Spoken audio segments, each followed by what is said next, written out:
Welcome back, my fellow mobile gamers, to episode 58 of this weekly roundup where I sit down and talk for a brief minute about each of the 4 games I played last week, while, of course, linking you guys to the full videos on each game in case you want to dive just a tiny bit deeper on each game. Today, we'll be talking about Valve's very first mobile game, a new large offline playable RPG shooter, a shoot-'em-up bullet hell arcade game, and then lastly, a casual monster-bashing RPG perfect for 2 to 3 minute play sessions. Now, as always, I've saved my favorite game of the week for last, but do let me know what your go-to game is at the moment, and let's now kick things off with the first game. DOTA Underlords is Valve's entry into the auto chess genre of strategy games that, as you guys might have noticed, have just been blowing up lately. It is also, by the way, Valve's very first mobile game, and while the core gameplay is as good as the competition, the UI looks like something from a 2012 mobile game, needless large buttons, sliders, and so on, and it's very clear that the game could use a few extra months of development. With that said though, the nearly cel-shaded graphics make the units we deploy really pop, and despite the lack of features, the game actually offers a decent experience for Dota fans who, for some reason, dislike Drodo's auto chess game, for example. And let's not forget, by the way, that you can actually play it offline as well, versus bots, which is a big advantage of DOTA Underlords. So this means that the game can be played both offline and online. It takes up 669 megabytes of space. It's available already now on Android and on iOS, and if you're new to the genre and you have to pick just a single auto chess game, then I would probably wait for Underlords to be more developed, or just play one of the other auto chess games for the time being. But with that said though, you should definitely return back to Underlords and take it for a spin at some point in the future.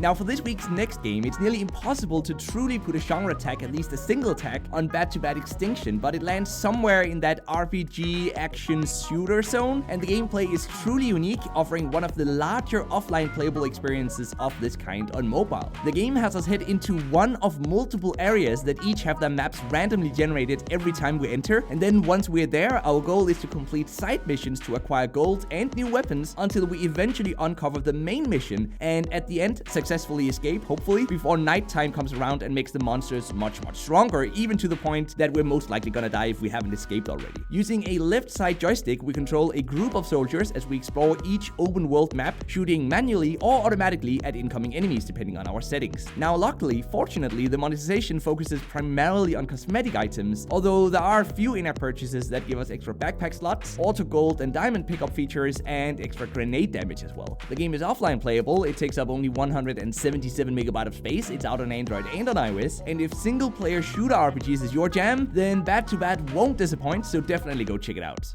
Boom Pilot is a new, old-school shoot-'em-up bullet hell-like game with a simple art style, fun animations, and a great control scheme. When avoiding bullets, for example, try just flicking the screen to see your plane literally throwing itself in any direction very quickly. It's very fun, it looks great, and it's a great overall experience. There is only a few planes and a single campaign game mode at the moment though, which is currently the game's main drawback. An endless mode, for example, would be perfect for this game, I feel like. At the end of the day though, the game is still fun to play, the soundtrack is neat, and the monetization focuses on skippable video ads that can be removed through a single $5 in-app purchase to support the indie developer. The game is offline playable. It takes up only 136 megabytes of space. It's out on Android and on iOS, and if you like shoot-'em-up bullet hell-like games, then Boom Pilot is an easy recommendation that is definitely worth jumping into.